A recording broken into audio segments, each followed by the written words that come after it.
మరి మన పవర్లూమ్ వార్కిన్ వైపరి కార్మికులకు సంబంధించినటువంటి ప్రభుత్వం ఉత్పత్తి చేస్తున్న సీరలకు మరి చేస్తా ఉన్నాం. పవర్లూమ్ వార్కిన్ వైపరి కార్మికుల ఐక్యత, పవర్లూమ్ వార్కిన్ వైపరి కార్మికుల ఐక్యత. అట్లాగే వార్కిన్ యూనియన్ అధ్యక్షులు సిరిమల సత్యం గారికి మా దండ వేయవలసిన తెలియజేస్తా ఉన్నాం. అట్లాగే కుమ్మరికుంట కిషన్ వైపరి యూనియన్ అధ్యక్షులు అక్కడ వారికి కూడా కేంద్ర దండ వేయాల్సిందిగా ఆహ్వానిస్తా ఉన్నాం. అట్లాగే పవర్లూమ్ వార్పిన్ వైపరి కార్మికుల ఐక్యత. అట్లాగే ఎలిగేటి శ్రీనివాస్ వైపరి నాయకునికి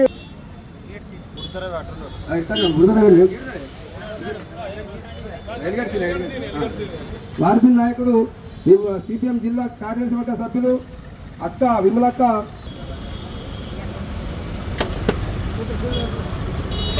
అట్లాగే మేకల బాలరాజు గారికి వైపరి నాయకుడు వారికి పద్మక్క సిపిఎం జిల్లా వార్పిన్ వైపరి కార్మికుల ఐక్యత. పవర్లూమ్ వార్పిన్ భాష ఆవుదూత తెలియజేస్తా ఉన్నాం.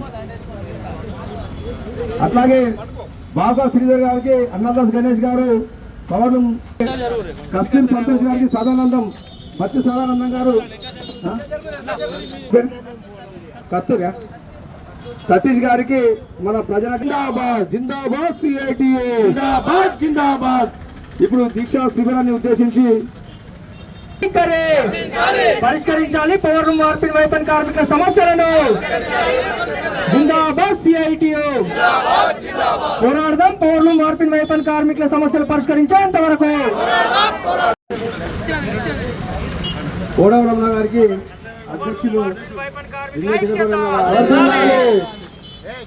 కార్మికుల ఐక్యత, కార్మికుల ఐక్యత. రాపల్లి లక్ష్మీనారాయణ గారు అధ్యక్షులు గారికి దండ వేయడం జరుగుతుంది.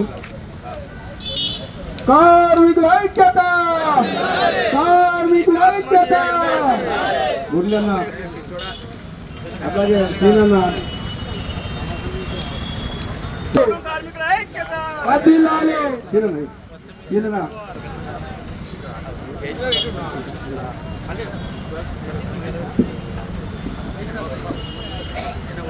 రాబా సందీప్ గారు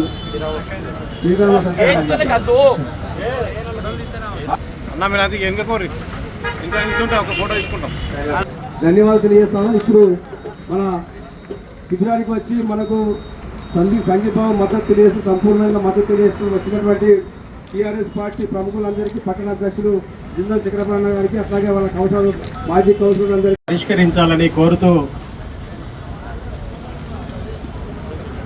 పరిష్కరించాలని కోరుతూ పవర్లూమ్ కార్మికులు చేస్తున్నటువంటి ఈ ఆమరణ నిరాహార దీక్షకు భారత కమ్యూనిస్ట్ పార్టీ మార్క్సిస్టు సిపిఎం 24 గంటల నేతన్నల దీక్షకు సిపిఎం పార్టీ సంపూర్ణమైనటువంటి మద్దతు తెలియజేస్తుంది, కార్మికులకు అండగా నిలబడుతుందని చెప్పేసి హామీ ఇస్తున్నాం. సుమారు 8,000 మంది కార్మికులు కలిగినటువంటి ఒక కార్మిక కళాక్షేత్రం సిరిసిల్ల. ఇప్పటికే 14 మంది నేతన్నలు ఆత్మహత్యల పాలైనటువంటి పరిస్థితి ఉంది.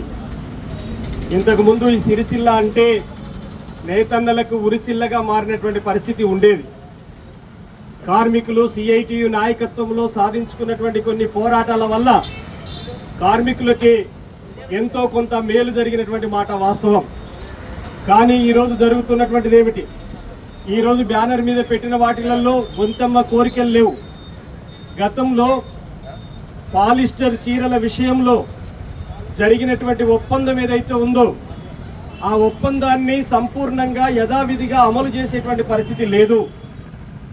ఉన్న ఒప్పందాన్ని గత 3 ఏళ్లుగా అమలు చేయకపోగా 25 పైసల్ని 22 పైసలకు తగ్గించేటువంటి కుట్ర కూడా చేశారు.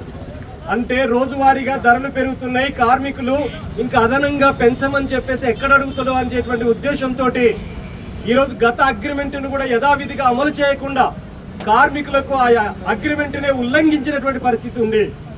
ఈ 3 ఏళ్ల కాలం తర్వాత కొత్త అగ్రిమెంట్ చేయాల్సినటువంటి అవసరం ఉండే. ఎందుకంటే రోజువారీగా నిజ వేతనాలు రోజువారీగా ధరలు పెరుగుతున్నాయి. ధరలు పెరిగిన దానికి అనుసంధానంగా కార్మికుల వేతనాలు పెరగనప్పుడు ఆ కుటుంబాలు పోషించుకోవడం అనేటువంటిది చాలా గడ్డు పరిస్థితి ఎదురయ్యేటువంటి అవకాశం ఉంది. ఈరోజు అనేక పోరాటాల ఫలితంగా ఈరోజు ఆ ఒప్పందం జరిగింది. ఆ ఒప్పందం యథావిధిగా అమలు చేయాలి కదా, ఎందుకు చేయలేదు అనేటువంటిది నేను కోరుతా ఉన్నాను. ఈరోజు ఈ జిల్లా నుంచి మంత్రులుగా ఉన్నటువంటి వాళ్ళు పొన్నం ప్రభాకర్ గారు, దుద్దిల్ల శ్రీధర్ బాబు గారిని నేను అడుగుతా ఉన్నాను, మీకేమన్నా చిత్తశుద్ధి ఉంటే, కార్మికుల పట్ల ఏమైనా కనీస కనికరం ఉంటే తక్షణమే ముఖ్యమంత్రితో మాట్లాడండి.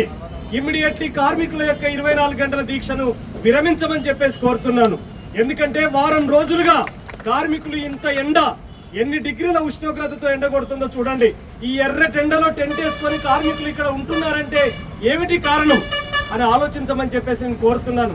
అంతేకాదు, ఈరోజు ప్రభుత్వం మహిళా శక్తి కింద చీరల ఉత్పత్తికి ఆర్డర్లు ఇచ్చింది. దానికి సంబంధించినటువంటి వివరాల్ని ప్రభుత్వం ఏం చేసింది, దానికి నిధులు కేటాయింపజేయాల్సిన అవసరం ఉంది. అంటే యజమానుల పట్ల ఒక వైఖరి, కార్మికుల పట్ల మరొక వైఖరి తీసుకుంటుంది ప్రభుత్వం. యజమానులకు అన్ని రకాల అవకాశాలు కల్పిస్తున్నప్పుడు కార్మికులకు అట్లాంటి అవకాశాలు ఎందుకు కల్పించట్లేదని చెప్పేసి మేము డిమాండ్ చేస్తున్నాం. అట్లాగే ఇక్కడ ఉన్నటువంటి వర్కర్ టు ఓనర్ పథకాన్ని, దానికి మొత్తం షెడ్యూల్ ఖరారైంది, కానీ ఎందుకు ఇప్పటి వరకు కూడా నిధులు కేటాయించట్లేదు అంటే కార్మికుల పట్ల ఉన్నటువంటి వైఖరి ఏంటో మనకు చాలా స్పష్టంగా అర్థమవుతున్నటువంటి పరిస్థితి చూడవచ్చు. నేను సిపిఎం పార్టీగా డిమాండ్ చేసేది ఏమిటంటే, ఈరోజు కార్మికుల యొక్క హక్కుల సాధన కోసం సాగుతున్నటువంటి ఈ పోరాటం ఇంతటితో ఆగట్లేదు, కంటిన్యూగా ముందుకు సాగుతున్నటువంటి పరిస్థితి ఉంది. ఒక మాటలో చెప్పాలంటే మహిళా శక్తి చీరలకు సంబంధించింది. గతంలో ఉన్నటువంటి బతుకమ్మ చీరల స్థానంలో ఈరోజు మహిళా శక్తి కింద చీరల ఉత్పత్తికి ఆర్డర్లు ఇచ్చింది ప్రభుత్వం. అంతేకాదు, కార్మికులకు రావాల్సినటువంటి సబ్సిడీని కూడా ఇప్పటి వరకు విడుదల చేయట్లేదు. సుమారు 6 కోట్ల నుంచి 7 కోట్ల రూపాయల లెక్క సబ్సిడీ విడుదల కావాలి. ఆ సబ్సిడీ విడుదలైతే ఒక్కొక్క కార్మికునికి ఎంతో కొంత ఊరటనిచ్చేటువంటి అవకాశం ఉంది. ఈరోజు వైపని కార్మికులు, వార్పిన్ కార్మికులు, పవర్లూమ్ కార్మికులు వాళ్ళ కుటుంబాలు ఎట్ట పోషించుకుంటారు, ఎందుకోసమని దీక్ష చేయాల్సిన దుస్థితి ఏర్పడుతూ ఉంది. ఇది ఈరోజు ప్రభుత్వమే నెట్టేసి, దీక్షలకు కార్మికులు నెట్టేసింది ప్రభుత్వమే అని చెప్పేసి నేను కోరుతా ఉన్నాను. ఈ జిల్లాకు ప్రాతినిధ్యం వహిస్తూ ఎంపీగా ఉంటూ కేంద్ర మంత్రిగా కూడా ఉన్నాడు బండి సంజయ్ గారు. ఈరోజు కార్మికుల రోడ్డున పడితే రాష్ట్ర ప్రభుత్వం మీద ఒత్తిడి చేయటం ఒక భాగం అయితే, కేంద్ర ప్రభుత్వం నుంచి నిధులు తేయకూడదా? ఇక్కడ కార్మికుల బాధలు బండి సంజయ్ గారికి పట్టవా అని చెప్పేసి నేను అడుగుతూ ఉన్నాను. ఎప్పుడు కార్మికులు టెంట్ కింద ఉండాలి, మీరందరూ మాత్రం ఏసీ రూముల్లో ఉండాలి. కార్మికుల కష్టాలు ఎప్పటికి ఇట్లనే ఉండాలి, మీరు మాత్రం ఏసీ గదుల్లో పండాలి, ఏసీ కార్లలో తిరగాలి, మా బతుకులు మాత్రం ఇట్లనే ఉండాలా? ఎప్పటికైనా చిత్తశుద్ధి ఉంటే స్పందించమని చెప్పేసి కోరుతా ఉన్నాను. బండి సంజయ్ గారికి మత కొట్లాటలు ఎట్టబెట్టడమో తెలుసు, విద్వేషాలు ఎట్ట నింపడమో తెలుసు, కానీ కార్మికుల కష్టాలు మాత్రం ఎందుకు తెలియట్లేదని చెప్పేసి నేను అడుగుతా ఉన్నాను. రోజువారీగా ధరలు పెరుగుతున్నప్పుడు కార్మికుల కనీస వేతనాలు, మినిమం వేజెస్ ఇవ్వాలనే చిత్తశుద్ధి ఉండాలి కదా అని చెప్పేసి నేను అడుగుతా ఉన్నాను.